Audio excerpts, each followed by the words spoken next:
नमस्कार दोस्तों, मानपूर्णा चैनल में आप सभी का स्वागत है। आज आपके लिए कार्तिक मास का 13वां अध्याय लेकर आए हैं, जो कि कुछ इस प्रकार है। तो चलिए कथा आरंभ करते हैं। कार्तिक कथा को सुनो, सभी सहज मन लाए। 13वां अध्याय लिखूं, श्री प्रभु शरण में आए। दोनों ओर से गदाओं, बाणों और शूलों आदि का भीषण प्रहार हुआ। दैत्यों की तीक्ष्ण प्रहारों से व्याकुल देखकर इधर उधर भागते हुए देवताओं को इस प्रकार भयभीत देखते हुए गरुड़ पर चढ़े हुए और युद्ध करते हुए भगवान विष्णु ने बड़ा विलाप किया और अपना सारंग नामक धनुष उठाकर बड़े जोर से टंकार लगाई। त्रिलोकी संबंधित हो गए और पल मात्र में भगवान ने हजारों दैत्यों के सरों को काट दिया।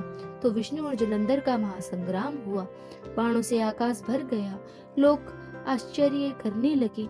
भगवान विष्णु ने बाणों के वेग से उस दैत्य की ध्वजा, छत्र और धनुष बाण काट डाले। इससे व्यथित होकर उसने अपनी गदा उठाकर गरुड़ के मस्तक पर दे मारी। साथ ही उस दैत्य ने विष्णु की छाती में भी एक क्षीण बाण मारा। इसके उत्तर में विष्णु जी ने भी अपनी गदा काट दी और उसे शरण धनुष का बाण चढ़ाकर उसको बांधने आरंभ कर दिया।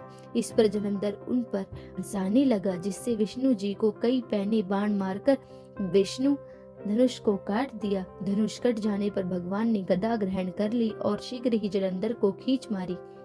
परंतु इस अग्निवत अगोद गदा की मार से वह दैत्य कुछ भी चलायमान न हो सका। इस पर अग्नि मुक्त त्रिशूल उठाकर विष्णु जी ने छोड़ दिया।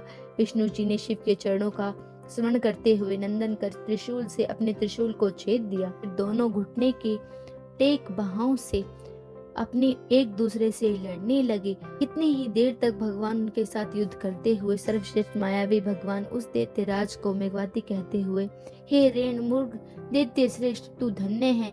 इस महायुद्ध में इन बड़े बड़े असुरों ने भी भयभीत न हुआ। तेरे इस युद्ध से मैं प्रसन्न हूँ, तू जो चाहे मांग। मायावी विष्णु की ऐसी वाणी सुनकर जलंधर ने कहा, हे वर दीजिए कि मेरी बहन तथा उसके सारे कुटुंबियों सहित मेरे घर पर निवास करेंगे। नारद जी बोले, ऐसे वचन सुनकर विष्णु जी को खेद हुआ तो वह किंतु उसी शरण देवता समेत तथास्तु कह दिया। अब विष्णु देवताओं के साथ जलंधर में जाकर रहने लगे और जलंधर अपने भवन लक्ष्मी और देवताओं सहित विष्णु को वहां पाकर बड़ा प्रसन्न हुआ। फिर देवताओं के पास भी रत्नादिति थी, जिससे जलंधर ने पृथ्वी पर आया, निशुभ और पाताल में स्थापित कर दिया और देव, दानव, दक्ष, गंधर्व, सिद्ध, सर्प, राक्षस, मनुष्य सभी अपना वंशपति एवं त्रिभुवन कर शासन करने लगा। उसके धर्मानुसार सपुत्रों के समाज प्रजा का पालन किया। इसके धर्मराज में सभी सुखी रहने लगे और बड़ी प्रशंसा करने लगे। ये था कार्तिक मास का 13वां अध्याय। अब आपसे मिलेंगे 14वें अध्याय के साथ। तब तक के लिए हमारे चैनल को जरूर सब्सक्राइब करें। तो बोलिए हरे कृष्णा हरे राधे।